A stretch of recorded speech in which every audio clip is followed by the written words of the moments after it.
हाय girls, good morning. Chapter number 4मध्ये exercise 4.2 exercise 4.1 सिलेबसला नाही आहे आणि प्रॉपर्ट्या मी तुम्हाला सांगितल्या होत्या. आता 4.2 मधला फर्स्ट क्वेश्चन बघा. सेम इंटिग्रेशनसारखं आहे, फक्त तुम्हाला ज्यावेळेस आपण इंटिग्रेशनचा आन्सर फायनल आन्सर काढतो त्याच्यानंतर तुम्हाला ह्याच्यामध्ये फक्त हे लिमिट पुट करायच्या, अप्पर लिमिट आणि लोअर लिमिट, आणि शेवटी आन्सर काढायचं. बघा, इंटिग्रेशनमध्ये आपण कसं करतो, एखाद्याचं इंटिग्रेशन काढतो आणि तिथं स्टॉप करतो. सपोज एखाद्या फंक्शनचं इंटिग्रेशन समजा साइन एक्स आलं, तर आपण इथं स्टॉप करत होतो. पण इथं काय करायचं, फक्त आपल्याला ही व्हॅल्यू म्हणजे लिमिट ठेवायची, ज्या लिमिट आपल्याला दिलेल्या आहेत त्या. बघा, x plus 1 upon root x, a plus b upon c असेल तर a upon c plus b upon आपण काय घेतो, सी.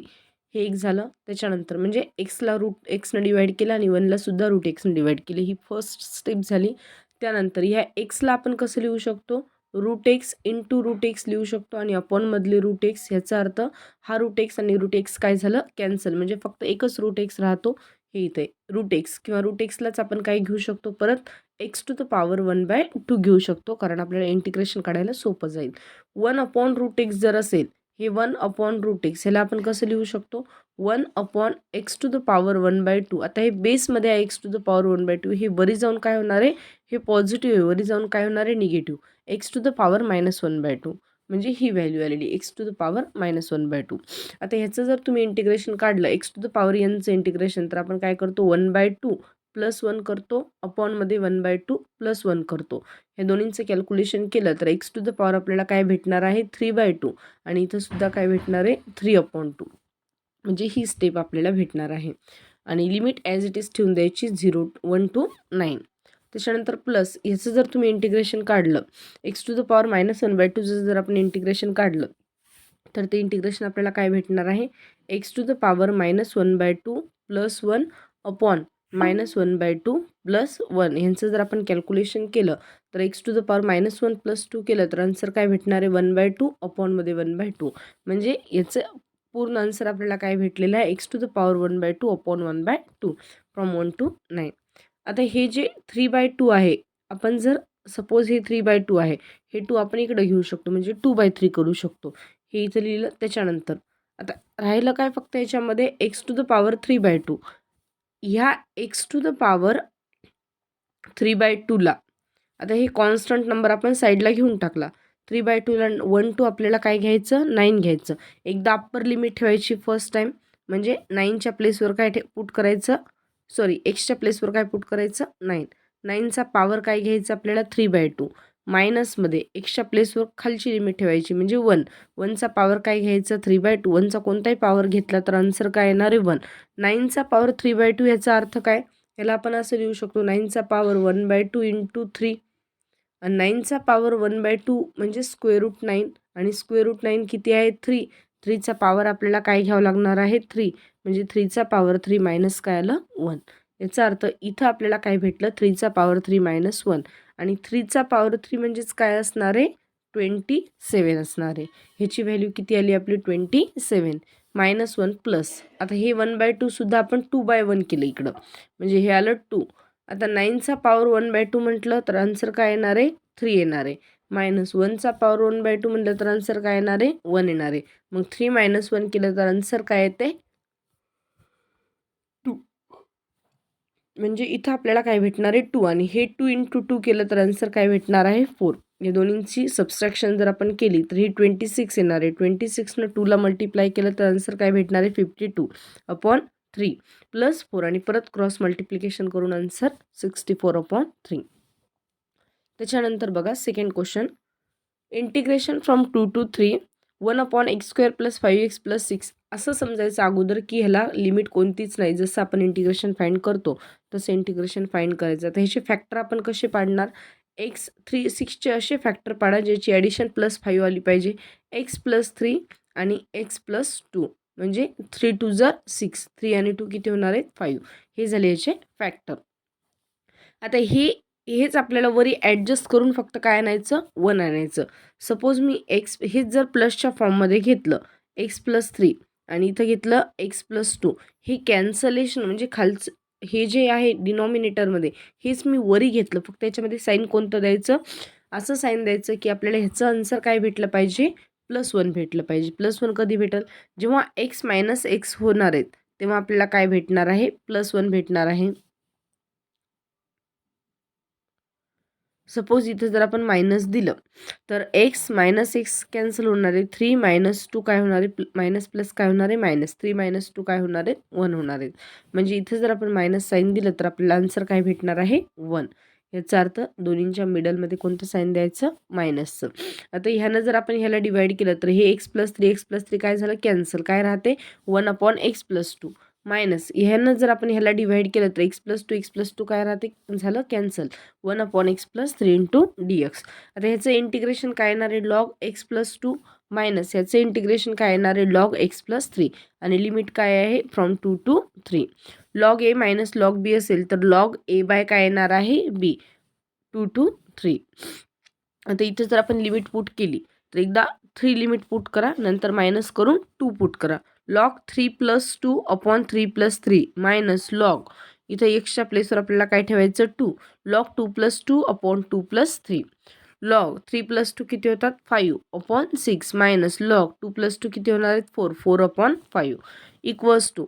आता हे log a - log b जर असेल, तर log a/ काय घेतो आपण? b घेतो. आणि परत जर हे log 5/6 हे डिवाइडचं आपण काय करतो? इंटू 4/5चं काय करणार? 5/4 आणि यांचं जर आपण कॅल्क्युलेशन केलं, तर आपल्याला काय भेटणार आहे? log 25/24 भेटणार आहे. म्हणजे ही व्हॅल्यू. त्याच्यानंतर बघा पुढचं integration π/4 to π/2 cot² x × dx. आता ज्याचं डायरेक्ट इंटिग्रेशन येत नाही, त्याला अगोदर प्रॉपर्टीमध्ये कन्व्हर्ट करा. cos² x - 1 × dx. Separate integration घ्या. cosec² x dx चे सेपरेट इंटिग्रेशन घ्या आणि -1 × dxचं सेपरेट इंटिग्रेशन घ्या. cosec² x चं इंटिग्रेशन काय येणार आहे? -cot x आणि लिमिट काय आहे? π/4 to π/2 मायनस x × dx म्हणजे dxचं इंटिग्रेशन काय घ्यायचं? x π/4 to π/2. इथे जर आपण इथे जर घेतलं, तर कॉट अगोदर अप्पर लिमिट घ्या. -cot π/2 मधात मायनसचं साईन देतो आपण आणि परत -cot काय येणार आहे? π/4 आणि यांच्या व्हॅल्यू जर आपण पुट केल्या, तर आपल्याला मायनस ॲज इट इज आणि ह्याची व्हॅल्यू जर आपण फाइंड केली, तर ती काय येणार आहे? 0 मायनस इन ब्रॅकेट -cot π/4 ची व्हॅल्यू किती येणार आहे? 1 येणार आहे. cot π/4 ची व्हॅल्यू काय येणार आहे? 1. कारण tan π/4 ची 1 आहे, मग cotची पण काय येणार आहे? 1. आता हे -0 तर आपण घेतच नाही. मायनस काय होणार आहे? प्लस. म्हणजे आन्सर इकडं काय भेटलं आपल्याला? 1. एवढ्या प्लेसवर आपल्याला काय भेटलं? 1. आता हे मायनस इथं जर आपण कॅल्क्युलेशन केलं, तर 4 × π काय येणार आहे? 4π -2 × π 2π अपॉन 4 जर काय येणार आहे? 8 येणार आहे. म्हणजे इथं आन्सर काय भेटलं? 2π/8 आणि परत जर आपण कॅल्क्युलेशन केलं, तर π/, काय भेटणार आहे आपल्याला? 4 म्हणजे -π/4. शेवटचं आन्सर काय आलेलं आहे? 1/1 - π/4. फोर्थ नंबरचं बघा. Integration from -π/4 to π/4 1/1 - sin x. आता अशा टाईपचं जर गणित आलं 1/1 - sin x, तर ह्याचं आपण डायरेक्ट फॉर्म्युला ठेवू शकत नाही किंवा कोणती प्रॉपर्टी यूज करू शकत नाही. म्हणून अगोदर त्याचं काय करा? रॅशनलायझेशन करा. हे मायनस आहे, इकडं आपल्याला काय करावं लागेल? प्लसनं मल्टिप्लाय करावं लागेल, प्लसनं डिव्हाइड करावं लागेल. त्याच्यानंतर 1नं जर आपण ह्याला मल्टिप्लाय केलं, तर आपल्याला काय भेटणार आहे? 1 + sin x आणि अपॉनमध्ये a - b आणि a + b असेल, तर आपण काय घेतो? a² - b² घेतो. Equals to -π/4 to π/4 1 + sin x upon 1 - sin² x काय येणार आहे? cos² x. आता integration from -π/4 to π/4 1 + sin x upon cos² x म्हणजेच 1/cos² x येणार आहे. आता इथं बघा a + b अपॉन c असेल, तर आपण a/c करतो आणि b/ काय करतो? c म्हणजे 1/cos² x सेपरेट घ्या plus sin x upon cos² x separate घ्या म्हणजे sin x upon cos² x. 1/cos² x ला आपण काय लिहू शकतो? sec² x लिहू शकतो. त्याच्यानंतर sin अपॉन cosला इथं cos² आहे, एक cos आपण साईडला घेऊन टाकून. इथं suppose sin x upon cos x असेल, तर त्याला आपण काय घेणार आहे? tan x आणि परत एक राहिलेला cos 1/cos असेल, तर त्याला काय घेणार आहे? sec x घेणार आहे. म्हणजे आपल्याला आन्सर काय भेटलं? sec² x plus tan x × sec x. त्याच्यानंतर ह्याचं काय फाइंड करायचं? इंटिग्रेशन फाइंड करायचं. sec² x × dx ह्याचं जर सेपरेट इंटिग्रेशन फाइंड केली, इथं प्लसचं साईन आहे, इथं करेक्शन करून घ्या, इथं साईन कोणतं आहे, प्लसचं आहे. आपण जर याचं इंटिग्रेशन फाइंड केलं तर ते इंटिग्रेशन काय भेटणार आहे आपल्याला, tan x. सेक इंटू टॅन ह्याचं जर आपण इंटिग्रेशन फाइंड केलं तर ते काय भेटणार आहे, सेक x फ्रॉम -π/4 टू π/4. आता परत जर अप्पर लिमिट आणि लोअर लिमिट आपण पुट केली, एकदा अप्पर लिमिट π/4 पुट करा, मायनस करून परत लोअर लिमिट -π/4 पुट करा. इथं जर आपण पुट केलं तर tan π/4 plus sec π/4 minus tan in bracket काय घ्यायचं आपल्याला, -π/4 प्लस सेक इन ब्रॅकेट -π/4.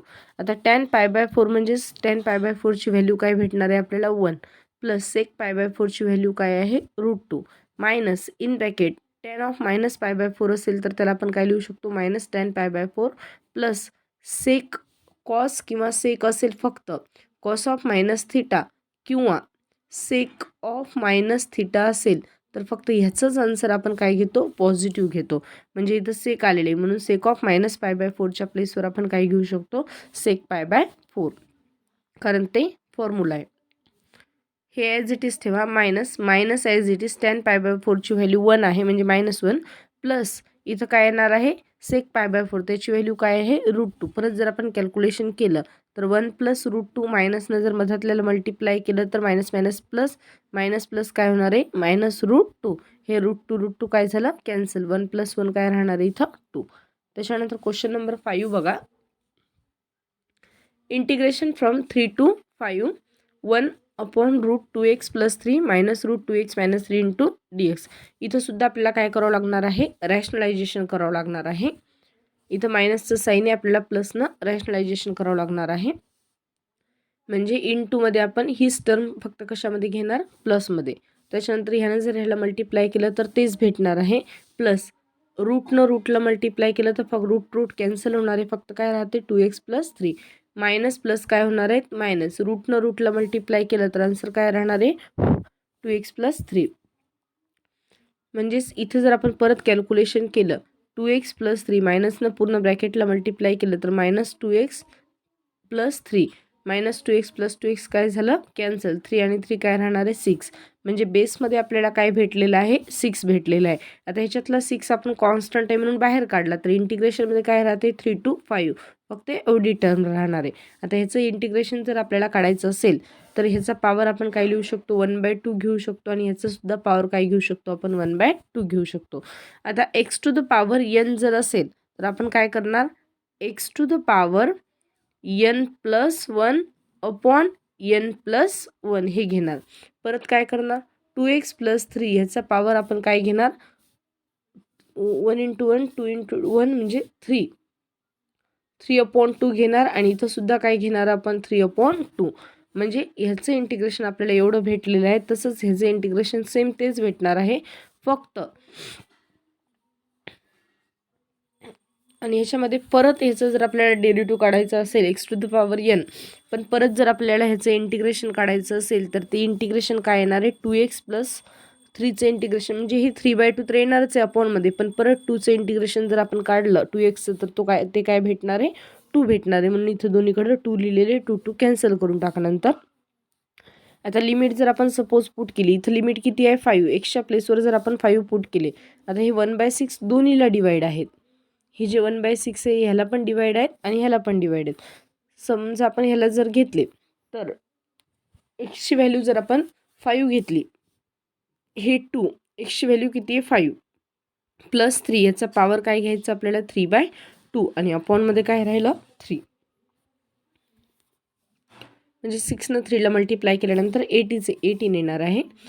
2नं जर 5ला मल्टिप्लाय केलं तर इथं 10 + 3 ह्याचा पॉवर आपल्याला काय घ्यायचा, 3/2 घ्यायचा. म्हणजे इथं भेटणार आहे आपल्याला 13चा पॉवर 3/2 मायनस. आता इथं जर आपण परत 3 व्हॅल्यू ठेवली तर 3 जर काय येणार आहे, 6 + 3 हे किती घेणार आहे आपण, 9.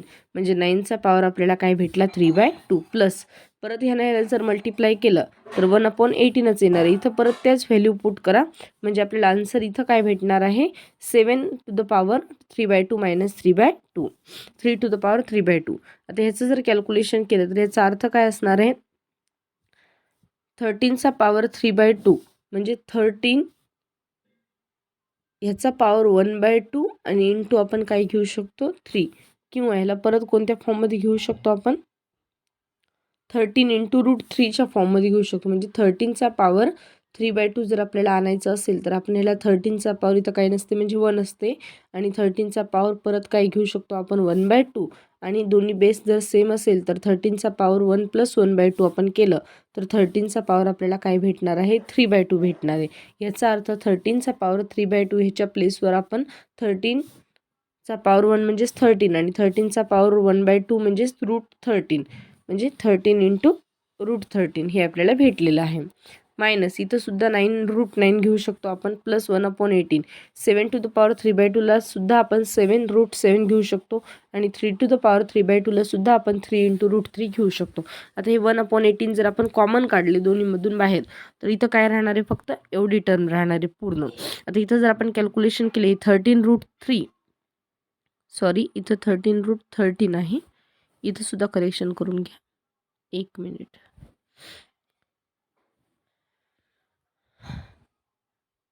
13√13च आहे इथं करेक्शन करून घ्या दोन्ही जागी. आता हे 13√13, आता हे प्लस फक्त काय केलं मी 7√3 जवळ आणलं.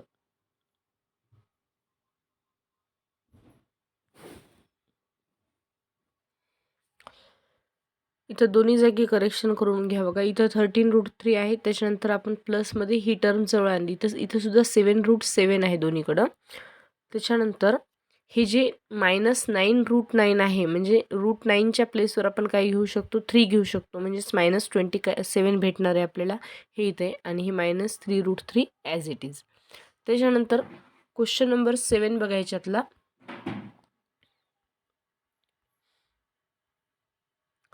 Integration from 0 to π/4 sin 4x into sin 3x dx. आता इथे आपण काय ॲडजस्ट केलेलं आहे, 2 न मल्टिप्लाय केलेलं आहे आणि 2 न डिव्हाइड केलेलं आहे, कारण फॉर्म्युला तयार होण्यासाठी 2 न मल्टिप्लाय केलं आणि 2 न जर आपण डिव्हाइड केलं तर आपल्याला कोणत्या टाईपमध्ये भेटणार आहे cos 4x - 3. आता डायरेक्ट केलेलं आहे बघा, cos 4x - 3 minus cos 4x + 3x. इथे जर आपण कॅल्क्युलेशन केलं तर 4x - 3x किती राहणार आहेत cos x, मायनस हे 1/2 ने ह्याला सुद्धा मल्टिप्लाय करा, म्हणजेच तिथे भेटणार आहे cos 7x. 1/2 as it is 0 to 4 cos x into dx minus 1/2 integration from 0 to π/4 cos 7x into dx. आता 1/2 as it is cos x जर आपण इंटिग्रेशन फाइंड केलं तर ती इंटिग्रेशन काय येणार आहे sin x फ्रॉम 0 to π/4 मायनस 1/2 cos 7xचं इंटिग्रेशन काय येणार आहे sin 7x अपॉनमध्ये परत 7चं काय काढावं लागलं, 7xचं इंटिग्रेशन काढलं तर म्हणजे 7xचा डेरिव्हेटिव्ह काढला तर तो काय येणार आहे 7 येणार आहे. 0 to π/4 1/2 ॲज इट इज. आता इथं जर आपण घेतलं तर sin π/4 minus sin 0 upper limit minus lower limit minus 1/2 ने जर ह्याला मल्टिप्लाय केलं तर इथं काय येणार आहे 1/4 भेटणार आहे. इथं 1/4 भेटणार आहे, आणि इथं परत जर आपण लिमिट ठेवली तर 7 इंटू एक्सची व्हॅल्यू काय पुट करायची π/4 minus sin 0. 1/2 as it is sin π/4 ची व्हॅल्यू आहे 1/√2 मायनस sin 0 ची व्हॅल्यू किती आहे 0 मायनस 1/14. हे 7 जर ह्याला मल्टिप्लाय केलं तर काय भेटणार आहे 14 भेटणार आहे, इंटू साइन इथं काय येणार आहे 7 π/4. आता इथं आहे 7 π/4, पण या 7 π/4च्या प्लेसवर आपण फॉर्म्युल्यामध्ये जर लिहिलं तर sin 2π - π/4 जर आपण घेतलं तर आपल्याला आन्सर काय भेटते 4 इंटू 2 8, 8π - π, म्हणजेच आन्सर काय भेटणार आहे 7π/4. मग ह्याला आपण 7 π/4ला कोणत्या फॉर्म म्हणजे sin 7 π/4ला आपण कोणत्या फॉर्ममध्ये लिहू शकतो sin 2π - π/4. हे इथं 2π - π/4 आणि sin 2π - θ असेल तर आपण आन्सर काय घेणार मायनस sin θ घेणार. म्हणजेच इथं जर आपण परत मायनस sin π/4ची व्हॅल्यू ठेवली तर ती व्हॅल्यू काय येणार आहे, हे मायनस आणि हे मायनस काय होणार आहे प्लस, म्हणजे इथं भेटणार आहे 1/2√2 मायनस मायनस काय येणार आहे प्लस. sin π/4ची व्हॅल्यू काय आहे 1/√2, म्हणजे इथं सुद्धा काय भेटणार आहे 1/14 ॲज इट इज, आणि हे इथं √2. परत जर यांचं आपण कॅल्क्युलेशन केलं क्रॉस मल्टिप्लिकेशन केलं तर 14√2 प्लस 2√2 इंटू 1 केलं तर आन्सर भेटणार आहे 2√2 अपॉनमध्ये दोन्हींचं जर आपण मल्टिप्लिकेशन घेतलं 14 इंटू 2 केलं तर आन्सर काय येणार आहे 28, आणि √2 इंटू √2 केलं तर आन्सर काय भेटणार आहे 2. आता 14 प्लस 2 2 केलं तर आन्सर भेटणार आहे 16 आणि √2 काय करा कॉमन काढा. अपॉनमध्ये काय भेटणार आहे 28. म्हणजे परत जर आपण 28 × 2 परत जर आपण यांचं कॅल्क्युलेशन केलं तर आपल्याला आन्सर काय भेटणार आहे 2√2/7. 6 नंबरचं क्वेश्चन बघा, सोपं आहे. Integration from 0 to π/4 1 + sin 2x रूटमध्ये 1 + sin 2x × dx. इथं फक्त काय करायचं 1च्या प्लेसवर आपण cos² + sin² घेऊ शकतो प्लस sin 2x प्लेसवर आपण फॉर्म्युला घेऊ शकतो 2 sin x × cos x. आणि इथं जर आपण कॅल्क्युलेशन केलं a² + 2ab + b² या फॉर्ममध्ये आलेला आहे. याचाच अर्थ a + b ब्रॅकेटचं आपल्याला काय घ्यावं लागणार आहे स्क्वेअर घ्यावं लागणार आहे. मग स्क्वेअर आणि स्क्वेअर रूट काय होते कॅन्सल होऊन जाते. फक्त तुम्हाला कशाचं इंटिग्रेशन काढायचं cos x + sin x फ्रॉम 0 to π/4 ह्याचं इंटिग्रेशन काढा. सॉल्व करा हे.